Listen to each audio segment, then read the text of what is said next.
लीजिए सुनिए प्रेमचंद की लिखी कहानी जेल। वाचन समीर गोस्वामी का है। मृदुला मजिस्ट्रेट के इजलास में जनाने जेल में वापस आई तो उसका मुख प्रसन्न था। बरी हो जाने की गुलाबी आशा उसके कपोलों पर चमक रही थी। उसे देखते ही राजनीतिक कैदियों के एक गिरोह ने घेर लिया और पूछने लगी, कितने दिन की हुई? मृदुला ने विजय गर्व से कहा, मैंने तो साफ साफ कह दिया, मैंने धरना नहीं दिया। यूं आप जबरदस्त हैं, जो फैसला चाहे करे। न मैंने किसी को रोका, न पकड़ा, न धक्का दिया, न किसी से आरजू मिन्नत ही की। कोई ग्राहक मेरे सामने आया ही नहीं। हाँ, मैं दुकान पर खड़ी जरूर थी। वहां कई वॉलंटियर गिरफ्तार हो गए थे, जनता जमा हो गई थी, मैं भी खड़ी हो गई। बस थानेदार ने आकर मुझे पकड़ लिया। क्षमा देवी कुछ कानून जानती थी, बोली, मजिस्ट्रेट पुलिस के बयान पर फैसला करेगा। मैं ऐसे कितने ही मुकदमे देख चुकी। मृदुला ने प्रतिवाद किया, पुलिस वालों को मैंने ऐसा रगड़ा कि वो भी याद करेंगे।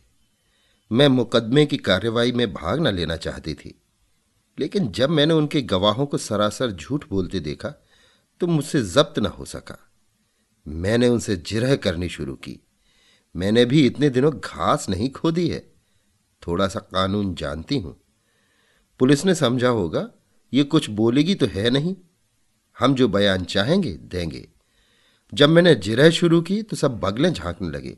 मैंने तीनों गवाहों को झूठा साबित कर दिया। उस समय जाने कैसे मुझे चोट सूझती गई। मजिस्ट्रेट ने थानेदार को 2-3 बार फटकार भी बताई। वो मेरे प्रश्नों का उल जुडूल जवाब देता था तो मजिस्ट्रेट बोल उठता था, वो जो कुछ पूछती है उसका जवाब दो, फजूल की बातें क्यों करते हो। तब मियाँ जी का मुंह जरा सा निकल आता था। मैंने सबों का मुंह बंद कर दिया। अभी साहब ने फैसला तो नहीं सुनाया, लेकिन मुझे विश्वास है बरी हो जाऊंगी। मैं जेल से नहीं डरती, लेकिन बेवकूफ भी नहीं बनना चाहती। वहां हमारे मंत्री जी भी थे और बहुत सी बहनें थी। सब यही कहती थी, तुम छूट जाओगी। महिलाएं उसे द्वेष भरी आंखों से देखती हुई चली गई। उनमें किसी की मियाद साल भर की थी, किसी की 6 मास की। उन्होंने अदालत के सामने जबान ही न खोली थी। उनकी नीत में ये अधर्म से कम न था। मृदुला पुलिस से जिरह करके उनकी नजरों में गिर गई थी। सजा हो जाने पर उसका व्यवहार क्षम्य हो सकता था, लेकिन बरी हो जाने में तो उसका कुछ प्रायश्चित ही न था।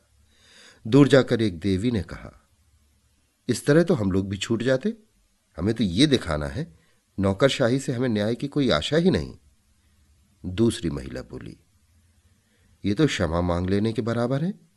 गई तो थी धरना देने, नहीं दुकान पर जाने का काम ही क्या था। वॉलंटियर गिरफ्तार हुए थे आपकी बला से, आप वहां क्यों गई? मगर अब कहती हैं मैं धरना देने गई ही नहीं। ये क्षमा मांगना हुआ साफ। तीसरी देवी मुंह बनाकर बोली, जेल में रहने के लिए बड़ा कलेजा चाहिए। उस वक्त तो वाह वाह लूटने के लिए आ गई, अब रोना आ रहा है। ऐसी स्त्रियों को तो राष्ट्रीय कामों के नगीच ही ना आना चाहिए। आंदोलनों को बदनाम करने से क्या फायदा। केवल क्षमा देवी अब तक मृदुला के पास चिंता में डूबी खड़ी थी। उन्होंने एक उद्दंड व्याख्यान देने के अपराध में साल भर की सजा पाई थी। दूसरे जिले से 1 महीना हुआ यहां आई थी। अभी मियाद पूरी होने में 8 महीने बाकी थे। यहां की 15 कैदिनों में किसी से उनका दिल न मिलता था। जरा जरा सी बातों के लिए उनका आपस में झगड़ना, बनाव सिंगार की चीजों के लिए लेडी वार्डरों की खुशामदें करना, घर वालों से मिलने के लिए व्यग्रता दिखलाना उसे पसंद न था। वही कुत्सा और कनफुसियां जेल के भीतर भी थी। वो आत्माभिमान जो उसके विचार में एक पॉलिटिकल कैदी में होना चाहिए, किसी में भी न था। क्षमा उन सबों से दूर रहती थी। उसके जाति प्रेम का वारा पार न था। इस रंग में पगी हुई थी, पर अन्य देवियां उसे घमंडिन समझती थी और उपेक्षा का जवाब उपेक्षा से देती थी। मृदुला को हिरासत में आए 8 दिन हुए थे। इतने ही दिनों में क्षमा को उससे विशेष स्नेह हो गया था। मृदुला में वो संकीर्णता और ईर्ष्या न थी, न निंदा करने की आदत, न श्रृंगार की धुन, न भद्दी दिल लगी का शौक। उसके हृदय में करुणा थी, सेवा का भाव था, देश का अनुराग था। क्षमा ने सोचा था, इसके साथ 6 महीने आनंद से कट जाएंगे, लेकिन दुर्भाग्य यहां भी उसके पीछे पड़ा हुआ था। कल मृदुला यहां से चली जाएगी, वो फिर अकेली हो जाएगी। यहां ऐसा कौन है जिसके साथ घड़ी भर बैठकर अपना दुख दर्द सुनाएगी, देश चर्चा करेगी। यहां तो सभी के मिजाज आसमान पर है। मृदुला ने पूछा, तुम्हें तो अभी 8 महीने बाकी हैं बहन। शमा ने हसरत के साथ कहा, किसी न किसी तरह कट ही जाएंगे बहन, पर तुम्हारी याद बराबर सताती रहेगी। इसी एक सप्ताह के अंदर तुमने मुझ पर न जाने क्या जादू कर दिया।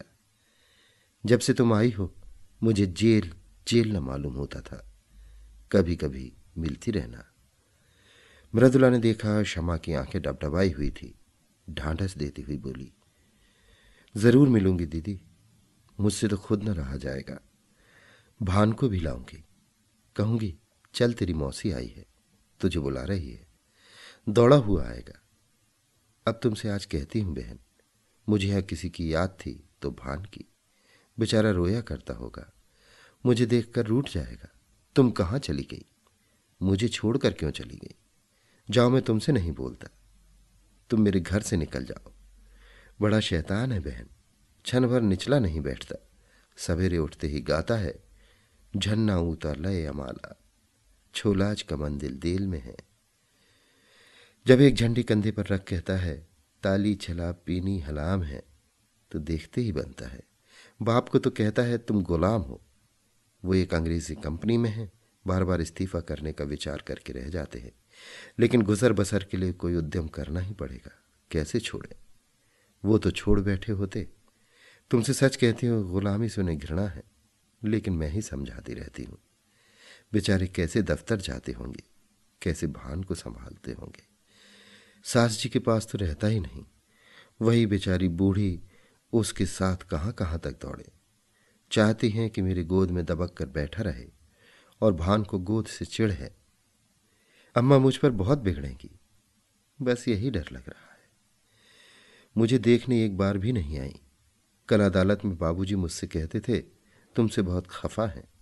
3 दिन तक तो दाना पानी छोड़े रहीं। इस छोकरी ने कुल मर्जाद डुबा दी, खानदान में दाग लगा दिया। कल मुही कुलच्छनी ना जाने क्या क्या बकती रहीं। मैं उनकी बातों का बुरा नहीं मानती, जमाने की बात है। उनसे कोई चाहे कि आकर हम लोगों से मिल जाए तो ये उसका अन्याय है। चलकर मनाना पड़ेगा। बड़ी मिन्नतों से मानेंगी। कल ही कथा होगी, देख लेना। ब्राह्मण खाएंगे, बिरादरी जमा होगी। जेल का प्रायश्चित तो करना ही पड़ेगा। तुम हमारे घर 2-4 दिन रहकर तब जाना बहन, मैं आकर तुम्हें ले जाऊंगी। शमा आनंद के इन प्रसंगों से वंचित है। वो विधवा है, अकेली है। जलियांवाला बाग में उसका सर्वस्व लुट चुका है। पति और पुत्र दोनों ही की आहुति जा चुकी है। अब कोई ऐसा नहीं जिसे वो अपना कह सके। अभी उसका हृदय इतना विशाल नहीं हुआ है कि प्राणी मात्र को अपना समझ सके। इन 10 वर्षों से उसका व्यथित हृदय जाति सेवा में धैर्य और शांति खोज रहा है। जिन कारणों ने उसके बसे हुए घर को उजाड़ दिया, उसकी गोद सूनी कर दी, उन कारणों का अंत करने, उनको मिटाने में वो जी जान से लगी हुई थी। बड़े से बड़े बलिदान तो वो पहले ही कर चुकी थी। अब अपने हृदय के सिवा उसके पास होम करने को और क्या रह गया था? औरों के लिए जाति सेवा सभ्यता का एक संस्कार हो या यशोपार्जन का एक साधन, क्षमा के लिए तो ये तपस्या थी, और वो नारित्व की सारी शक्ति और श्रद्धा के साथ उसकी साधना में लगी हुई थी। लेकिन आकाश में उड़ने वाले पक्षी को भी तो अपने बसेरे की याद आती ही है। क्षमा के लिए वो आश्रय कहाँ था? यही वो अवसर थे जब क्षमा भी आत्मसंवेदना के लिए आकुल हो जाती थी। यह मृदुला को पाकर वो अपने को धन्य मान रही थी, पर यह छां भी इतनी जल्दी हट गई। क्षमा ने व्यथित कंठ से कहा, यहां से जाकर भूल जाओगी मृदुला। तुम्हारे लिए तो ये रेलगाड़ी का परिचय है, और मेरे लिए तुम्हारे वादे उसी परिचय के वादे हैं। कभी भेंट हो जाएगी तो या तो पहचानोगी ही नहीं, या जरा मुस्कुराकर नमस्ते करती अपनी राह चली जाओगी। यही दुनिया का दस्तूर है। अपने रोने से छुट्टी ही नहीं मिलती, दूसरों के लिए कोई क्यों कर रोए? तुम्हारे लिए तो मैं कुछ नहीं थी, मेरे लिए तुम बहुत अच्छी थी, मगर अपने प्रियजनों में बैठकर कभी कभी इस अभागिनी को जरूर याद कर लिया करना। भिखारी के लिए चुटकी भर आटा ही बहुत है। दूसरे दिन मजिस्ट्रेट ने फैसला सुना दिया। मृदुला बरी हो गई। संध्या समय वो सब बहनों से गले मिलकर रोकर रुलाकर चली गई, मानो मैके से विदा हुई हो। 3 महीने बीत गए, पर मृदुला एक बार भी ना आई। और कैदियों से मिलने वाले आते रहते थे। किसी किसी के घर से खाने पीने की चीजें और सौगातें आ जाती थी, लेकिन क्षमा का पूछने वाला कौन बैठा था। हर महीने के अंतिम रविवार को प्रातःकाल से ही मृदुला की बाट जो होने लगती। जब मुलाकात का समय निकल जाता तो जरा देर रोकर मन को समझा लेती। जमाने का यही दस्तूर है। एक दिन शाम को क्षमा संध्या करके उठी थी कि देखा मृदुला सामने चली आ रही है। ना वो रूप रंग है, ना वो कांति। दौड़कर उसके गले से लिपट गई और रोती हुई बोली, ये तेरी क्या दशा है मृदुला? सूरत ही बदल गई। क्या बीमार है क्या? मृदुला की आंखों से आंसुओं की झड़ी लगी हुई थी। बोली, बीमार तो नहीं हूं बहन, विपत्ति से बिंधी हुई हूं। तो मुझे खूब कोस रही होगी। उन सारी निठुराइयों का प्रायश्चित करने आई हूं और सब चिंताओं से मुक्त होकर आई हूं। क्षमा कांप उठी। अंतस्थल की गहराइयों से एक लहर सी उठती हुई जान पड़ी, जिसमें उनका अपना अतीत जीवन टूटी हुई नौकाओं की भांति उतराता हुआ दिखाई दिया। रुंधे हुए कंठ से बोली, कुशल तो है बहन? इतनी जल्दी तुम यहां फिर क्यों आ गई? अभी तो 3 महीने भी नहीं हुए। मृदुला मुस्कुराई, पर उसकी मुस्कुराहट में रुदन छिपा हुआ था। फिर बोली, सब कुछ कुशल है बहन, सदा के लिए कुशल है। कोई चिंता ही नहीं रही। अब यहां जीवन पर्यंत रहने को तैयार हूं। तुम्हारी स्नेह और कृपा का मूल्य अब समझ रही हूं। उसने एक ठंडी सांस ली और सजल नेत्रों से बोली, तुम्हें बाहर की खबरें क्या मिली होंगी? परसों शहर में गोलियां चली। देहातों में आजकल संगीनों की नोक पर लगान वसूल किया जा रहा है। किसानों के पास रुपए है नहीं, दें तो कहां से दें? अनाज का भाव दिन दिन गिरता जाता है। 1.25 रुपए में मन भर गेहूं आता है। मेरी उम्र ही अभी क्या है। अम्मा जी भी कहती है कि अनाज इतना सस्ता कभी नहीं था। खेत की उपज से बीजों तक के दाम नहीं आते। मेहनत और सिंचाई इसके ऊपर। गरीब किसान लगान कहां से दे? उस पर सरकार का हुक्म है कि लगान कड़ाई के साथ वसूल किया जाए। किसान इस पर भी राजी है कि हमारी जमा जथा नीलाम कर लो, घर कुर्क कर लो, अपनी जमीन ले लो। मगर यहां तो अधिकारियों को अपनी कारगुजारी दिखाने की फिक्र पड़ी हुई है। वो चाहे प्रजा को चक्की में पीस ही क्यों न डाले, सरकार उन्हें मना न करेगी। मैंने सुना है कि वो उल्टे और सह देती है। सरकार को तो अपने कर से मतलब है। प्रजा मरे या जिए, उससे कोई प्रयोजन नहीं। अक्सर जमींदारों ने तो लगान वसूल करने से इनकार कर दिया है। अब पुलिस उनकी मदद पर भेजी गई है। भैरवगंज का सारा इलाका लूटा जा रहा है। मरता क्या न करता किसान भी घर बार छोड़ छोड़कर भागे जा रहे हैं। एक किसान के घर में घुसकर कई कांस्टेबलों ने उसे पीटना शुरू किया। बेचारा बैठा मार खाता रहा। उसकी स्त्री से न रहा गया। शामत की मारी कांस्टेबलों को कुवचन कहने लगी। बस एक सिपाही ने उसे नंगा कर दिया। क्या कहूं बहन, कहते शर्म आती है। हमारे ही भाई इतनी निर्दयता करे, इससे ज्यादा दुख और लज्जा की और क्या बात होगी। किसान से जब्त ना हुआ, कभी पेट भर गरीबों को खाने को तो मिलता नहीं। इस पर इतना कठोर परिश्रम, न देह में बल है न दिल में हिम्मत। पर मनुष्य का हृदय ही तो ठहरा। बेचारा बेदम पड़ा हुआ था। स्त्री का चिल्लाना सुनकर उठ बैठा और उस दुष्ट सिपाही को धक्का देकर जमीन पर गिरा दिया। फिर दोनों में कुश्तम कुश्ती होने लगी। एक किसान किसी पुलिस के आदमी के साथ इतनी बेअदबी करे, इसे भला वो कहीं बर्दाश्त कर सकती है? सब कांस्टेबलों ने गरीब को इतना मारा कि वो मर गया। क्षमा ने कहा, गांव के और लोग तमाशा देखते रहे होंगे। मृदुला तीव्र कंठ से बोली, बहन, प्रजा की तो हर तरह से मरण है। अगर 10-20 आदमी जमा हो जाते तो पुलिस कहती हमसे लड़ने आए हैं, डंडे चलाने शुरू करती, और अगर कोई आदमी क्रोध में आकर एक आध कंकड़ फेंक देता तो गोलियां चला देती। 10-20 आदमी भुन जाते, इसलिए लोग जमा नहीं होते। लेकिन जब वो किसान मर गया तो गांव वालों को तैश आ गया, लाठियां ले लेकर दौड़ पड़े और कांस्टेबलों को घेर लिया। संभव 2-4 आदमियों ने लाठियां चलाई भी हों। कांस्टेबलों ने गोलियां चलानी शुरू की। 2-3 सिपाहियों को हल्की चोटें आई।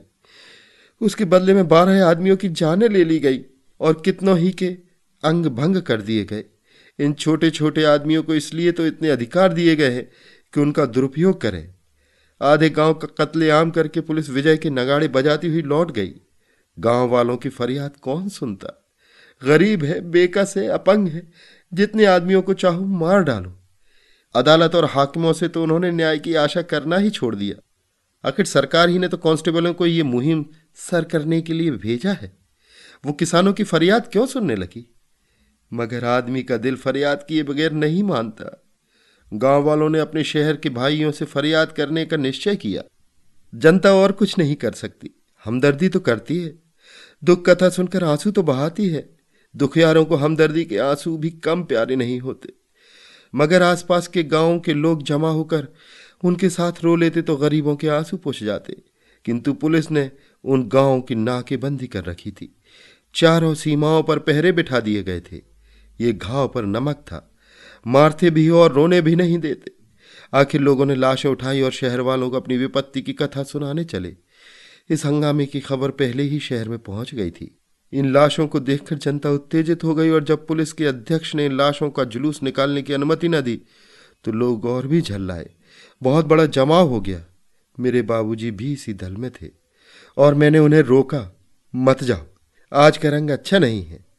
तो कहने लगे, मैं किसी से लड़ने थोड़े ही जाता हूं।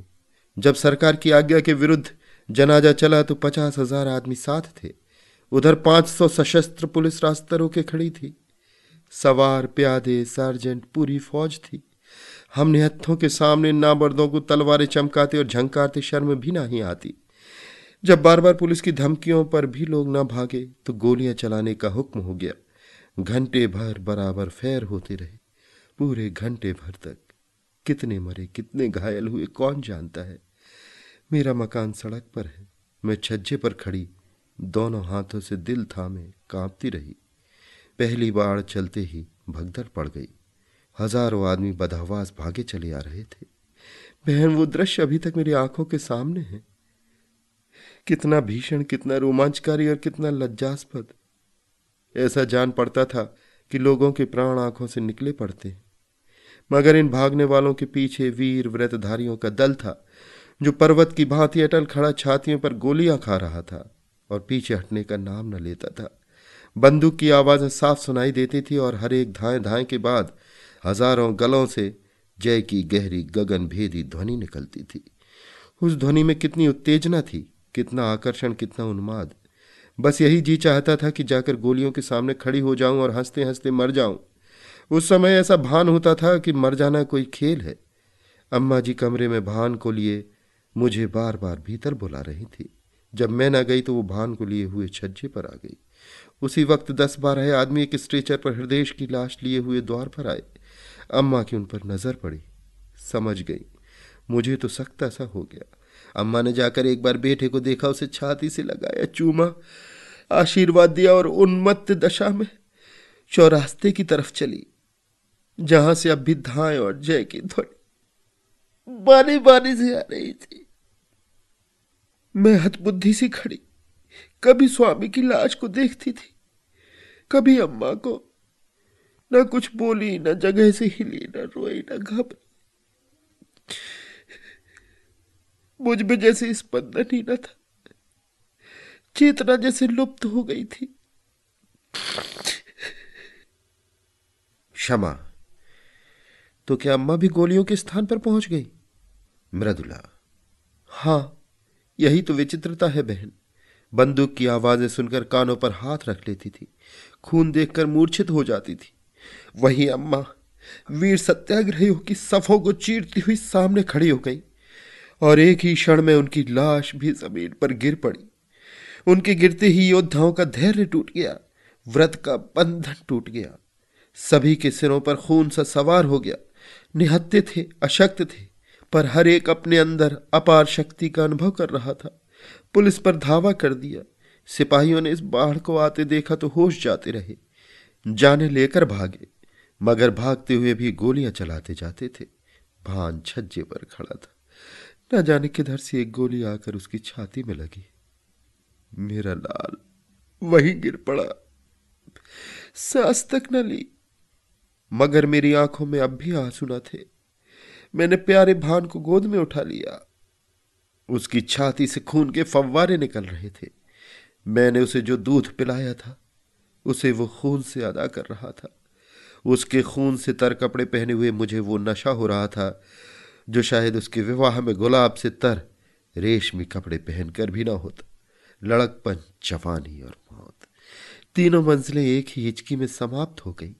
मैंने बेटे को बाप की गोद में लटा दिया। इतने में कई स्वयं सेवक अम्मा जी को भी लाए। मालूम होता था लेटी हुई मुस्कुरा रही है। मुझे तो रोकती रहती थी और खुद इस तरह जाकर आग में कूद पड़ी। मानो स्वर्ग का मार्ग हो। बेटे ही के लिए जीती थी, बेटे को अकेला कैसे छोड़ दी। जब नदी किनारे तीनों लाशें एक ही चिता में रखी गई तब मेरा सख्ता टूटा। होश आया। एक बार जी में आया चिता में जा बैठूं। सारा कुनबा एक साथ ईश्वर के दरबार में जा पहुंचे। लेकिन फिर सोचा, तूने अभी ऐसा कौन काम किया है जिसका इतना ऊंचा पुरस्कार मिले। बहन, चिता की लपटों में मुझे ऐसा मालूम हो रहा था कि अम्मा जी सचमुच भान को गोद में लिए बैठी मुस्कुरा रही हैं और स्वामी जी खड़े मुझसे कह रहे हैं, तुम जाओ, निश्चिंत होकर काम करो। मुख पर कितना तेज था।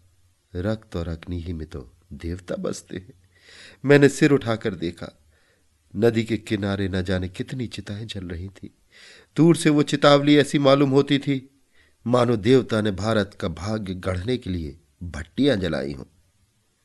जब चिताएं राख हो गईं तो हम लोग लौटे, लेकिन उस घर में जाने की हिम्मत न पड़ी।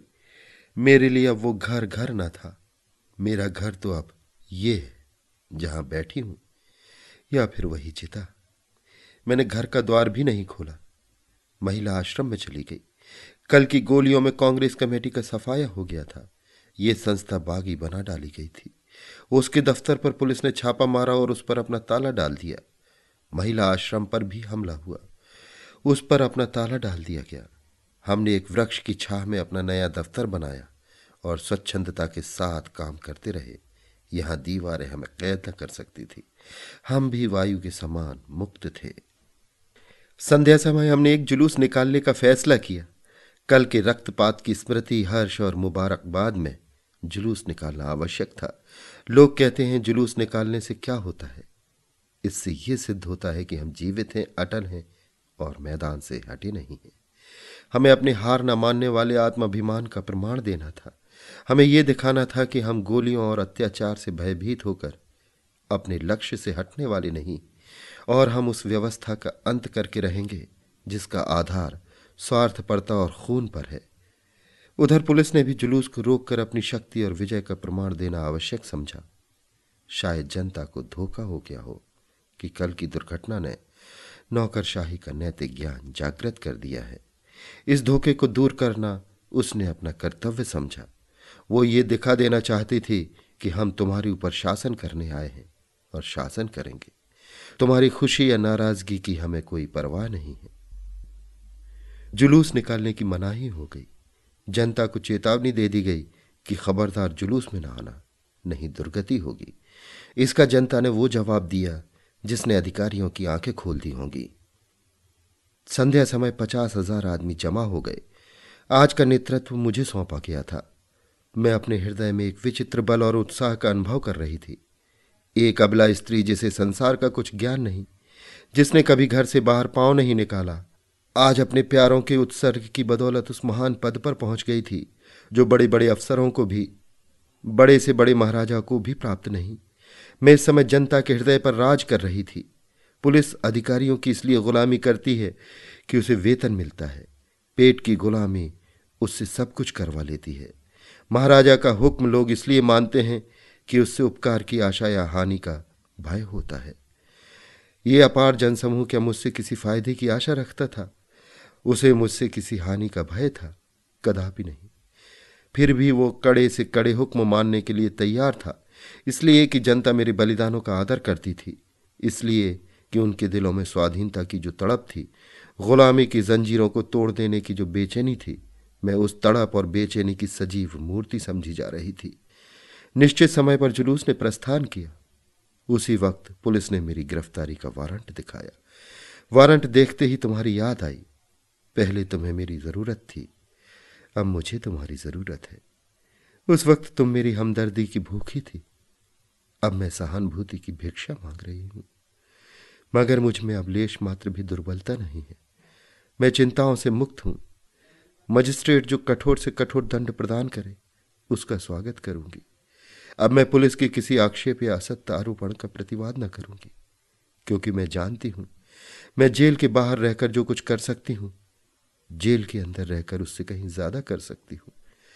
जेल के बाहर भूलों की संभावना है, बहकने का भय है, समझौते का प्रलोभन है, स्पर्धा की चिंता है। जेल सम्मान और भक्ति की एक रेखा है, जिसके भीतर शैतान कदम नहीं रख सकता। मैदान में जलता हुआ अलाव वायु में अपनी उष्णता को खो देता है, लेकिन इंजन में बंद होकर वही आग संचालक शक्ति का अखंड भंडार बन जाती है। अन्य देवियां भी आ पहुंची और मृदुला सबसे गले मिलने लगी। फिर भारत माता की जय ध्वनि जेल की दीवारों को चीरती हुई आकाश में जा पहुंची। अभी आप सुन रहे थे प्रेमचंद की लिखी कहानी जेल। वाचन समीर गोस्वामी का था।